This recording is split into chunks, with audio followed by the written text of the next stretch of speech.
हिरण्यवर्णां हरिणीं सुवर्णरजतस्रजां चन्द्रां हिरण्मयीं लक्ष्मीं जातवेदो ममावह तां महावह जातवेदो लक्ष्मीमनपगामिनीं यस्यां हिरण्यं विन्देयङ्गामस्वं पुरुषानहम् अश्वपूर्वां रथमद्यां हस्तिनादप्रबोधिनीं श्रियं देवीमुपह्वये श्रीर्मा देवीजुषतां कांसोऽस्मितां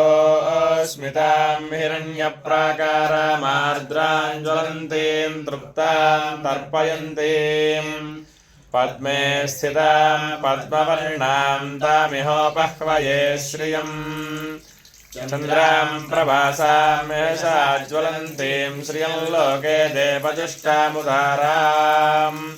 तां पद्मिनीमीं शरणमहं प्रपद्ये अलक्ष्मीर्मे नश्यतां त्वां वृणे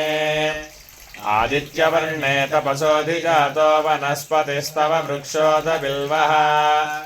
तस्य फलानि तपसानुदन्तु मायान्तरायाश्च भाक्षा अलक्ष्मीः उपैतु मां देवसखः कीर्तिश्च मणिना सह भूतोऽस्मि राष्ट्रेऽस्मिन् कीर्तिवृद्धिं ददातु मे क्षुत्पिपासामलां ज्येष्ठामलक्ष्मीर्नाशयाम्यहम्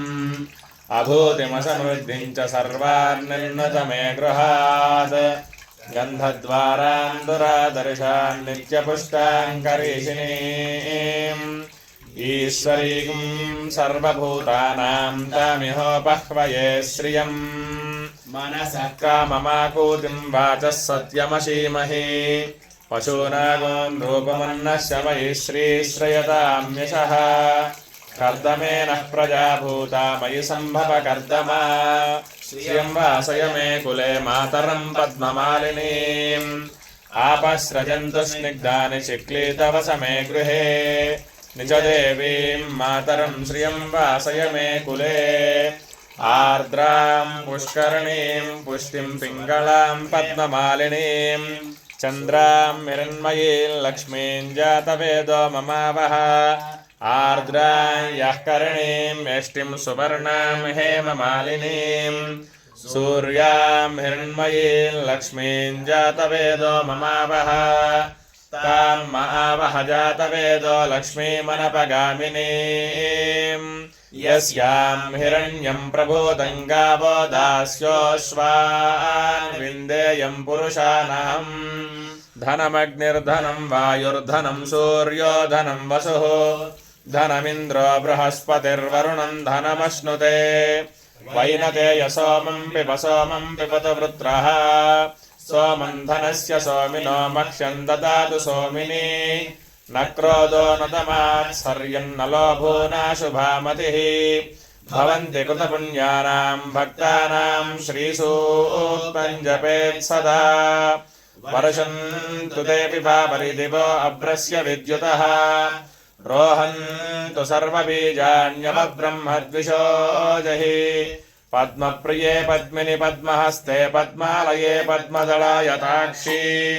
विश्वप्रिये विष्णुमनोनुकूले त्वत्पादपद्मं मयि सन्निधत्स्व या सा पद्मासनस्था विपुलकटितले पद्मभद्रायताक्षी गम्भीरा वर्तनाभिस्तनभरणमिता शुभ्रवस्तोत्तरीया ॐ सहिरण्यपात्रं मधोः पूर्णं ददाति मधव्योऽसानेति एकदा ब्रह्मणमुपहरति एकदैव यजमानः यस्तेजो दधाति महाकाली महालक्ष्मी महासरस्वत्यात्मक श्री वाराही परदेव्यै नमः।